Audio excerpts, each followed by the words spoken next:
My name is Mirian Martinez Aranda.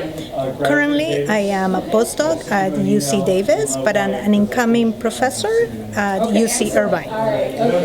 You were here today at the symposium, and you shared your incredible story of becoming an American and how your journey started and how you went through immigration, how you were stuck in a cell. You talked about ankle monitoring and all these things. I mean, you painted a vivid picture for people to fully understand what it means to be in the immigration system.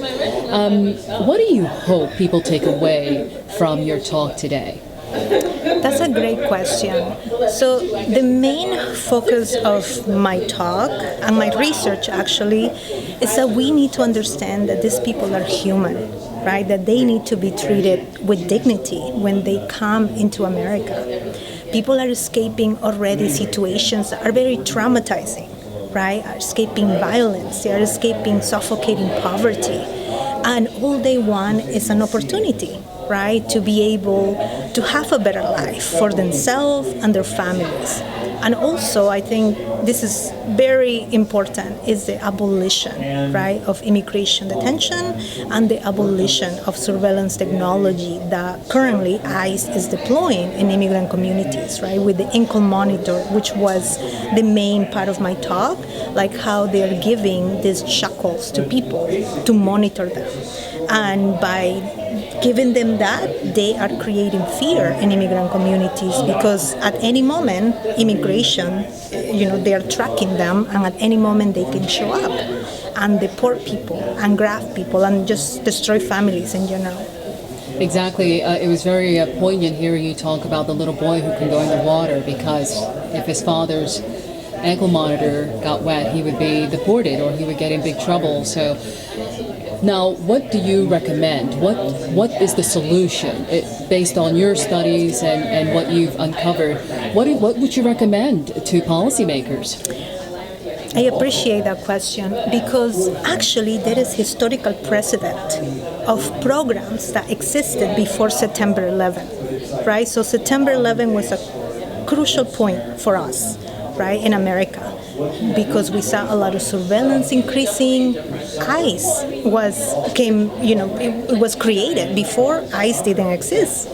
So these programs before September 11 were implemented to actually help people. They provided support, like people could get someone to take them to a lawyer. People were able to give these resources, like how to go to a doctor, how to deal with the immigration court. So these programs existed, but after September 11, everything changed to being more punitive and to put people under surveillance. So what I will ask policymakers is to go back to that. I mean, we've done it before. Why can we not do it again? Okay. So you're right, there is a lot of laws on the books that aren't even being applied. And you mentioned a story of your friend from Ethiopia. Is that something you witnessed too, the racism within the immigration system, that certain groups of people are being treated differently? Some have, if you come from a European country, or as our former president said, shithole countries. Have you experienced any of that, and what would be your solution or recommendations to address the fairness in our immigration policies? Yes. So Black immigrants currently are being punished longer and actually kept in detention the longest compared with other immigrants. For instance, my friend was there for more than a year. He was held in immigration detention, having a strong case for asylum. He was a political refugee from Ethiopia that came to this country with really concrete proof and strong proof that he was being tortured back in his country. But instead of honoring that, the immigration system decided to just imprison him. And after spending so many months in detention, he was released from detention, but with a shackle, right, with an electronic monitor. Something that I noticed in my research is that Black immigrants were given the biggest shackles compared to other immigrants. Like the monitors were more chunky, they malfunction even more as compared to immigrants, let's say from Russia or immigrants that came from Asian countries. They were given other monitors that were smaller and easy to camouflage. So that's one thing that I noticed as I did my research. I see. Are you hopeful about, Title 42 was ended, and so that increased an influx of immigration at the border. Do you think that was a good idea to end Title 42? I think it was definitely a great idea to end Title 42. However, it hasn't really gotten away.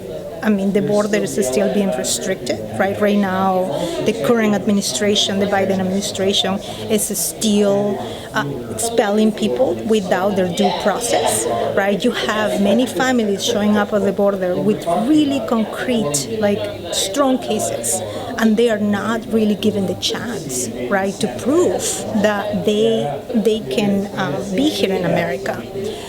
The avenues that they've been given, right, like CBP-1, which is an application in their phone, is not working, it's not functional, so you have people waiting for something that is not even, tangible. It's a hope that it just keeps people in the border and not really giving them the chance to come into this country, like refugee laws, right, are usually stating that people have the right to come and seek refuge.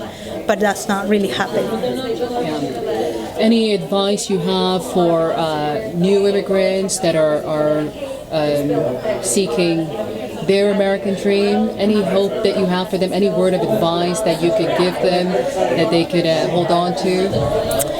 That is a wonderful question. While doing my research, I met a lot of children of immigrants.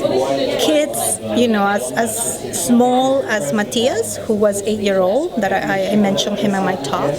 And these children had so much resilience, but also they were really projecting their future, because they went through this process that is very traumatizing and a nightmare. They wanted to make a difference, right, for their parents. Many kids will mention that they wanted to become immigration lawyers, so no other kids will be able to pass through this nightmare. And a lot of the immigrants that I interview, they come full of hope. They are escaping violence. They are escaping poverty, usually poverty that has been produced by U.S. foreign policy, right? If we go back to the 1950s and 1980s, all of the policies that the U.S. has intervened in Latin American countries, in the Caribbean, in Africa. This is the consequences of those policies. So people are, and now we have people escaping climate change, climate disaster.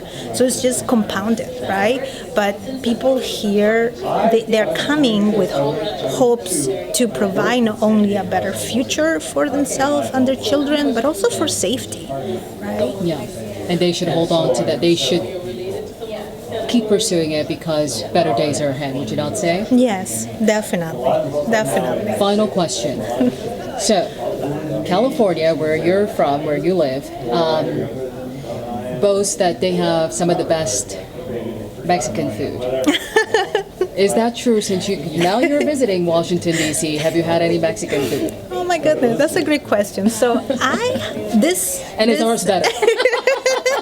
Okay, so this is my second time in Washington, D.C. So the first time I was here, I did try Mexican food, and it was really good. But I have to say that we in LA have the best Mexican food. And in California, in the Bay Area too, but I did my Ph.D. at UCLA, so I got really comfortable, going to Mexican establishments. Yes, and the food was amazing. But I'm originally from Peru, so we also have amazing Peruvian food. I love Peruvian food. I love Peruvian food. I'm also from South America, but I'm from Suriname. I'm from a Dutch country. So, but thank you for clearing it up that you're from Peru. Yes. So, but still, We love our Spanish food, our Latin foods, and California boasts to have the best because they have such rich culture there. They're much bigger. But, DC, we hold our own too. Yes. No, and I'm looking forward this time around to go and try more Mexican food, I'm sure I'm going to be, surprised. You definitely should. Anything else you'd like to note that I haven't asked? I guess just for people to be aware that although, immigration is framing electronic surveillance as a more humane alternative to detention, it is not.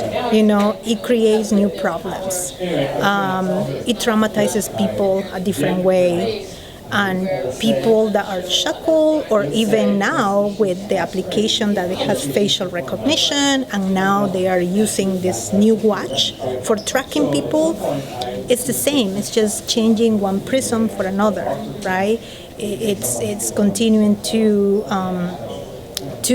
foster fear in the community because people know that these technologies represent eyes, symbolizes eyes, that at any moment, they can come and take people away. Well, I'll make sure we don't forget that, and I will pass the message along. Thank you so much. I really appreciate your time. Thank you.